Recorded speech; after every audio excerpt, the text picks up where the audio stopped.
Hello, I'm Kim Thomas and I'm Professor of Applied Dermatology Research at the University of Nottingham.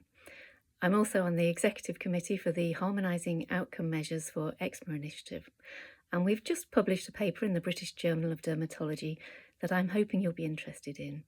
It's a helpful how-to user's guide on helping people to understand how to implement and use the Home Core Outcome Set. The paper will answer some of the commonly asked questions that we're often asked about how to use and implement the core set.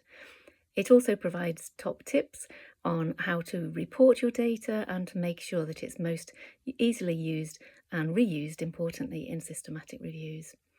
The paper will also provide some helpful data tables that might provide data to inform sample size calculations or just to help you to understand how to interpret your trial results.